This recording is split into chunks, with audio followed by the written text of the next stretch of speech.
Hello everyone, central teacher eligibility test C TET का online application form fill up होना शुरू हो चुका है। जिन्होंने अभी तक अपना ऑनलाइन रजिस्ट्रेशन नहीं किया तो जल्द से जल्द रजिस्ट्रेशन कर इस फॉर्म को फिलअप करें। साथ ही यहाँ पर फोटो सिग्नेचर की बात करें तो यहाँ पर पासपोर्ट साइज फोटो और सिग्नेचर आपको अपलोड करने होंगे। अब यहाँ पर चार्जेस की बात करें तो यहाँ पर ऑनलाइन आपको चार्जेस पे करने होंगे कैटेगरी वाइज। साथ ही अगर आप पेपर 1 सेलेक्ट करते हैं तो यहाँ पर उसके चार्ज अलग होने वाले पेपर 2 से। अगर पेपर 1 और पेपर 2 आप बोथ सेलेक्ट करते हैं तो उसके भी चार्जेस यहाँ पर अलग होने वाले हैं, जिसके लिए आप UPI, net banking, debit card जैसे ऑप्शन दे से आप इसे ऑनलाइन पेमेंट कर पाएंगे। अब यहाँ पर क्वालिफिकेशन की बात करें, अगर आप पेपर 1 सेलेक्ट करते हैं तो जिसमें क्लास 1 से क्लास 5 तक के लिए यहाँ पर अगर आपके पास डिप्लोमा कोर्स है जैसे डीएलएड वगैरह तो आप इसके लिए अप्लाई कर पाएंगे। साथ ही अगर आपके पास पेपर 2 के लिए आप अप्लाई करते हैं तो क्लास 6 से क्लास 8 के लिए, जिसके लिए आपके पास डिग्री यानी बीएड कोर्स आपके पास होना चाहिए, तो आप पेपर 2 के लिए आप यहाँ पर सेलेक्ट कर सकते हैं। साथ ही यहाँ पर बात करें इसके लास्ट डेट का, तो इसको कब तक आपको सबमिट करना है और साथ ही यहाँ पर इसका जो एग्जाम है वो कब होने वाला है, देंगे पूरी जानकारी इस वीडियो में, तो इस वीडियो को एंड तक जरूर देखें। चलिए तो स्टार्ट करते हैं फॉर्म फिलिंग। चलिए तो हम आ जाते हैं सर्च बार पर। यहाँ पर सिंपली आप टाइप करेंगे CTET ऑनलाइन एप्लीकेशन। टाइप कर एंटर करेंगे तो यहाँ पर उनका जो ऑफिशियल वेबसाइट है वो आपको देखने मिल जाएगा, जिसपे आपको क्लिक करना और उनके ऑफिशियल वेबसाइट पे आ जाना। जैसे आप उनके वेबसाइट में आएंगे तो यहाँ पर अप्लाई फॉर CET सितंबर 2026 का ऑप्शन आपको देखने मिल जाएगा। तो यहाँ से आप उसके लिए अप्लाई कर सकते हैं। तो यहाँ पर अप्लाई फॉर पे क्लिक करना है। जैसे आप क्लिक करेंगे तो यहाँ पर फिर से अप्लाई फॉर CET सितंबर 2026 के लिए यहाँ पर ऑप्शन दिए गए, उस पर आपको क्लिक करना है। फिर पॉपअप यहाँ देखने मिलेगा, उसको ओके करना है। जैसे आप ओके करेंगे तो यहाँ पर देख सकते हैं कि सबसे पहले नोटिफिकेशन यहाँ पर देखेंगे सेंट्रल टीचर एलिजिबिलिटी टेस्ट का जो duration of online application form जो चालू हुआ है वो 11/5/2026 से, और इसका जो लास्ट डेट होने वाला है सबमिशन का ऑनलाइन तो यहाँ पर 10/6/2026 11:59 PM से पहले आपको यहाँ पर फॉर्म को फिलअप करना होगा। तो यहाँ पर बताया भी जा रहा है लास्ट डेट ऑफ सबमिशन 10/6/2026 है। और यहाँ पर जो आपका डेट ऑफ एग्जामिनेशन होने वाला है वो 6 सितंबर 2026 संडे को यहाँ पर आपका एग्जामिनेशन डेट दिया गया है। साथ ही साथ यहाँ पर आपको जो एग्जाम डेट के साथ पेपर कोड 1 एंड 2 का यहाँ पर, जैसे सेकंड पेपर हो मॉर्निंग में 9:30 AM टू 12 नून का यहाँ पर समय दिया है। साथ ही पेपर 1 का इवनिंग में 2:30 PM से 5 PM का यहाँ पर ऑप्शन दिया गया है। साथ ही in case of candidate increase, जैसे यहाँ पर कैंडिडेट ज़्यादा होते हैं तो यहाँ पर शेड्यूल भी चेंज हो सकता है। 5 सितंबर 2026 का यहाँ पर सैटरडे को भी एग्जाम लिया जा सकता है। अब यहाँ पर आप अपने आप को रजिस्ट्रेशन कैसे करेंगे, अपना एप्लीकेशन कैसे रजिस्ट्रेशन करेंगे, तो यहाँ पर नीचे आएंगे, रजिस्टर योर सेल्फ का ऑप्शन दिया, जहाँ पर न्यू रजिस्ट्रेशन का ऑप्शन यहाँ पर दिया गया है। तो सिंपली आपको इस पर क्लिक करना है। उसके बाद यहाँ पर कैटेगरी वाइज जो आपको ऑनलाइन फीस जो आप पे करेंगे पेपर 1 एंड 2 के लिए, या फिर बोथ आप चॉइस करते हैं तो उसका भी कैटेगरी वाइज यहाँ पर पेमेंट दे सकते हैं। और भी डिटेल्स यहाँ दी है, फोटो वगैरह कैसे अपलोड करना है या पासवर्ड, तो वो आप यहाँ पर क्रॉस चेक कर लें। उसके बाद यहाँ पर जो टर्म एंड कंडीशन दिया गया है, आप यहाँ पर केयरफुली इंस्ट्रक्शन रीड करने के बाद यहाँ पर टर्म एंड कंडीशन को आपको चेकबॉक्स करना है, ताकि क्लिक हियर टू प्रोसीड का ऑप्शन ओपन हो जाए। जैसे आप क्लिक करेंगे तो यहाँ पर अब आपके 10th के मार्कशीट के हिसाब से आपको पूरा डिटेल भरना है, जैसे candidate name, father's name, mother's name, date of birth, gender, और यहाँ पर एंट्री टाइप में आप पासपोर्ट वगैरह, यहाँ पर वोटर आईडी वगैरह सब ऑप्शन, आपको ड्राइविंग लाइसेंस जैसे ऑप्शन यहाँ पर आपको देखने मिल जाएंगे। जिसपे आप आइडेंटिटी टाइप पे एक सिलेक्ट कर यहाँ पर आइडेंटिफिकेशन नंबर, जो आपका आईडी नंबर रहेगा उसको आपको यहाँ पर एंटर करना होगा। फिर दोबारा यहाँ कन्फर्म पर्सनल डिटेल में same confirm candidate name, father's name, mother's name और डेट ऑफ बर्थ यहाँ पर आपको एंटर कर इसे सबमिट करना होगा। जैसे आप सबमिट करेंगे उसके बाद नीचे आते हैं।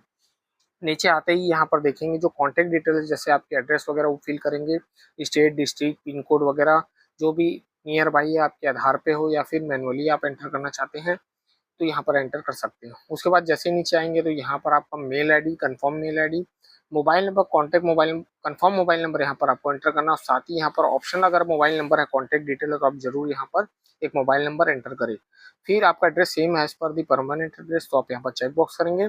नीचे आना, यहाँ पर पासवर्ड आपको बनाना मिनिमम 8 कैरेक्टर का, तो याद रखें यहाँ पर स्पेशल कैरेक्टर, न्यूमेरिकल और जैसे चीज़ यहाँ पर यूज़ कर आप यहाँ पर कंफर्म पासवर्ड और पासवर्ड क्रिएट करेंगे। साथ ही यहाँ पर सिक्योरिटी क्वेश्चन में भी आपको बहुत सारे ऑप्शन मिल जाएंगे, जिसमें आप यहाँ पर उसे सेलेक्ट कर उसका आंसर आप यहाँ पर टाइप कर सकते हैं। जैसे आप यहाँ पर सब डिटेल्स फिल कर लेंगे तो यहाँ पर कैप्चा कोड एंटर कर लेंगे। उससे पहले आप क्रॉस चेक जरूर कर लें कि सब चीज़ सही है या नहीं। तो जैसे ही मैं यहाँ पर सबमिट करूँगा तो यहाँ देख सकते हैं कि यहाँ पॉपअप ओपन हो गया। अब यहाँ पर आई हैव वेरीफाइड का ऑप्शन आप ऊपर भी देख सकते हैं। जैसे आप स्टेप बाय स्टेप चेक करते जाएंगे, आई हैव वेरिफिकेशन में आपको चेकबॉक्स करना है, फिर आई एग्री करके सबमिट करना है, जिसके लिए आपका रजिस्टर मोबाइल नंबर पर एक ओटीपी जाएगा।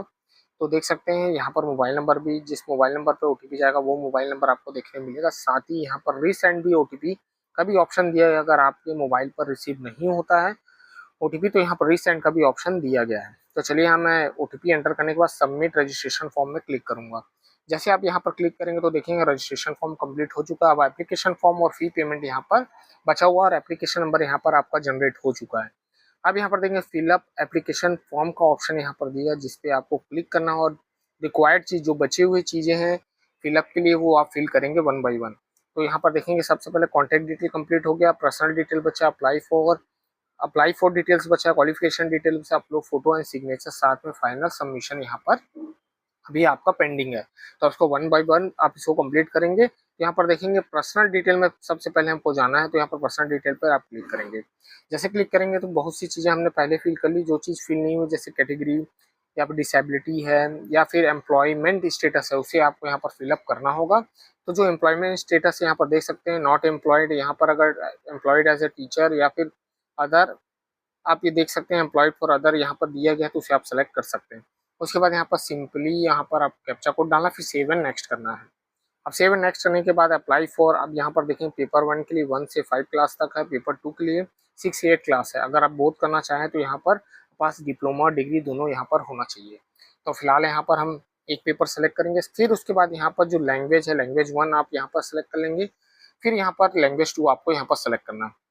अब यहाँ पर क्वालिफिकेशन की बात करें मिनिमम, तो अगर आपने ग्रेजुएशन पास कर लिया 50% अबो या फिर आपने बीएड भी पास कर लिया है तो यहाँ पर कोड 2 यूज़ करेंगे। बाकी यहाँ पर बहुत से कोर्स आपको देखने मिल जाएंगे। जैसे अभी आप बीएड कर रहे हैं, आपने ग्रेजुएशन पास आउट कर लिया तो उसके लिए भी यहाँ पर आपके पास ऑप्शन है। तो या फिर स्पेशल बीएड वाले हैं उनका भी ऑप्शन यहाँ पर दिया गया है। तो आप इसे केयरफुली यहाँ पर रीड करेंगे, उसके बाद ही यहाँ पर कोई भी कोड है जो उसे आप यूज़ करेंगे। अगर आप कंप्लीट कर लिए या फिर पीजी भी कंप्लीट किए हैं, ग्रेजुएशन भी या बीएड भी, तो भी आप यहाँ पर ऑप्शन आपको देखने मिल जाएगा। तो यहाँ वन बाई वन आप इसे चेक जरूर कर लें। उसके बाद यहाँ पर सिंपली चेक करने के बाद ही आप यहाँ पर कोर्स को सेलेक्ट करेंगे। तो यहाँ पर आप बहुत से डिटेल्स आप देख सकते हैं, या फिर टेट या सीटेट भी आपका कंप्लीट है तो भी आप यहाँ पर देख सकते हैं, उसके भी कुछ डिटेल्स यहाँ पर दिए गए हैं। तो यहाँ पर चलिए मैं कोड 2 सेलेक्ट करूँगा। उसके बाद यहाँ पेपर 2 के लिए यहाँ पर आप मैथमेटिक्स है या सोशल साइंस आप उसे सेलेक्ट करेंगे। अब हमारे पास यहाँ डिग्री कोर्स है तो यहाँ पर डिग्री के लिए हम सेलेक्ट करेंगे, डिप्लोमा हमारे पास नहीं है। उसके बाद यहाँ पर सिंपली आपको कैप्चा कोड एंटर करना है और उसे सबमिट करना है। तो चलिए यहाँ पर मैं कैप्चा कोड एंटर करता हूँ। अब यहाँ पर यस करना है, यस करते ही आप ये यहाँ पर नेक्स्ट स्टेप में आएंगे, जिसमें आपको डिग्री के डिटेल्स मतलब बीएड के जो डिटेल्स हैं उसे आपको यहाँ पर एंटर करना, जैसे पास स्टेटस या पासिंग है, ये सब आपको आपके मार्कशीट में आपको देखने मिल जाएंगे। फिर उसके बाद कोर्स स्ट्रीम क्या था उसको आपको यहाँ पर सेलेक्ट करना। साथ ही यहाँ पर आपका बोर्ड, यूनिवर्सिटी या इंस्टीट्यूट, तीनों चीज़ों में आप एक चीज़ यहाँ पर सेलेक्ट करेंगे, चाहे इंस्टीट्यूट हो चाहे यूनिवर्सिटी हो। उसके बाद यहाँ पर परसेंट है तो परसेंट लेंगे, सीजीपीए तो सीजीपीए लेंगे। फिलहाल हमारा परसेंट है तो यहाँ पर एग्रीगेट जो मिला और ऑप्टेंट जो मिला उसके बाद टैब एंटर करेंगे तो यहाँ पर जो आपका परसेंट है वो कैलकुलेट हो जाएगा। अब इंस्टीट्यूट पिन कोड है तो जहाँ पर आपका इंस्टीट्यूट उस एरिया का जो पिन कोड होगा उसे आपको यहाँ पर एंटर करना होगा। सेम ऐसी डिटेल आप फिल कर लेंगे। उसके बाद यहाँ पर कैप्चा कोड एंटर करने बोला तो कैप्चा कोड एंटर करने के बाद फिर से आपको सेव एंड नेक्स्ट यहाँ पर कर सेव करना होगा। जैसे यहाँ पर नेक्स्ट करेंगे तो अब यहाँ पर फोटो एंड सिग्नेचर अपलोड करने के लिए बोला जा रहा है, जो फोटो जेपीजी फॉर्मेट का होना चाहिए और साथ ही यहाँ पर 10 से 200 केबी के बीच का यहाँ पर उसका साइज होना चाहिए। अगर आपको समझ में नहीं आता तो कोई भी नियरेस्ट चॉइस सेंटर में जाकर आप इसे अपलोड भी करा सकते हैं, क्योंकि यहाँ पर डिटेल्स दिए गए हैं आपको कैसे अपलोड करना है। साथ ही सिग्नेचर की भी बात करें तो यहाँ जेपीजी फॉर्मेट का होना चाहिए, 4 केबी से 30 केबी के बीच यहाँ पर उसका साइज होना चाहिए। तो ये डिटेल्स याद रखेंगे कि जो फोटो सिग्नेचर और क्रॉप कर सही सही यहाँ पर अपलोड करें। तो यहाँ पर चूज फाइल का ऑप्शन दिया गया जहाँ पर आप इसे चॉइस कर सकते हैं। तो चलिए मैं इसे बताता हूँ आप कैसे इसे अपलोड कर पाएंगे।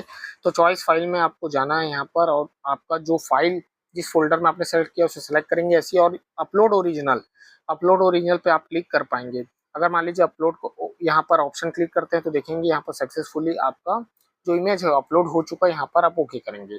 अब वैसे ही आप सिग्नेचर को भी यहाँ पर अपलोड कर सकते हैं। तो यहाँ पर चॉइस फाइल करेंगे, देखेंगे हमने सिग्नेचर भी अपलोड कर लिया है। अब सिंपली यहाँ पर आपको कैप्चा कोड एंटर करना है और सेव एंड नेक्स्ट कर कर आप आगे बढ़ेंगे। अब यस करेंगे पॉपअप को, जैसे ही आप करेंगे तो यहाँ पर मेन पेज आपका आ गया, तो एक बार इसे क्रॉस चेक जरूर करें। आई हैव एग्रीड मतलब आई वेरीफाइड करें, आप चेक बॉक्स करते हैं स्टेप बाय स्टेप, फिर उसके बाद आई एग्रीड कर कर फाइनल सबमिशन करेंगे। अब यहाँ पर जो मेल आईडी बचा हुआ था उसको वेरीफाई करना है, तो यहाँ पर कैप्चा कोड डालना है और सबमिट एंड गेट ओटीपी आप क्लिक करेंगे। तो आपका जो मेल आईडी उस पर आपको एक ओटीपी रिसीव होगा जिसको आपको यहाँ पर एंटर करना होगा।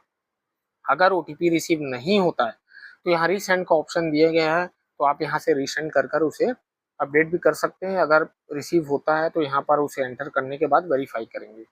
जैसे आप वेरीफाई पे क्लिक करेंगे तो देखिए यहाँ सक्सेसफुली मेल वेरीफाइड हो चुका, तो आपको ओके करना है। ओके करने के बाद अब यहाँ पर पेमेंट जो आपको एग्जाम के लिए करना है, एग्जामिनेशन के जो पेमेंट होने वाला है वो आपको यहाँ पर शो करेगा। तो सिंपली आपको पे एग्जामिनेशन फीस पे आपको क्लिक करना है। जैसे आप क्लिक करेंगे ऑनलाइन पेमेंट सेलेक्ट करना है और प्रोसीड कर कर ओके करना है। जैसे आप वो करेंगे तो यहाँ पर गेटवे मिलेगा, तो any debit card credit card तो उस पर चेक बॉक्स करना है, यहाँ पर प्रोसीड टू पेमेंट करना है। उसके बाद यहाँ पर देखेंगे जो गेटवे आपको ओपन होगा, यूपीआई से भी आप पे कर सकते हैं, डेबिट या नेट बैंकिंग से। शो क्यूआर कर कर मैं इसे पेमेंट कर लेता हूँ और यहाँ पर देखेंगे हमारा पेमेंट हो गया। यहाँ पर डाउनलोड भी आ गया हमारे फॉर्म को, यहाँ कन्फर्म पेज को हम यहाँ पर डाउनलोड कर लेंगे। और याद रखें जब भी पेमेंट करें तो रिफ्रेश रीलोड वगैरह नहीं करेंगे। तो देखेंगे यहाँ पर हमारा जो फॉर्म है वो डाउनलोड हो चुका है CTET का। अब ऐसे ही आप इसे फॉर्म को फिलअप करेंगे और ऐसे ही इसका जो फॉर्म है उसे आप डाउनलोड करके हार्ड कॉपी अपने पास रखेंगे। और मैंने बता दी यहाँ पर जो पेमेंट रहेगा आप यूपीआई के थ्रू बारकोड से आप कोई भी पेमेंट ऐप को स्कैन कर कर पेमेंट ऐप से स्कैन कर कर आप उसे ऑनलाइन पे करेंगे और रीलोड रिफ्रेश नहीं करेंगे, नहीं तो यहाँ पर आपका पेमेंट फंस भी सकता है। तो ऐसे ही आप सेंट्रल टीचर एलिजिबिलिटी टेस्ट के लिए आप अप्लाई कर सकते हैं सितंबर 2026 के लिए।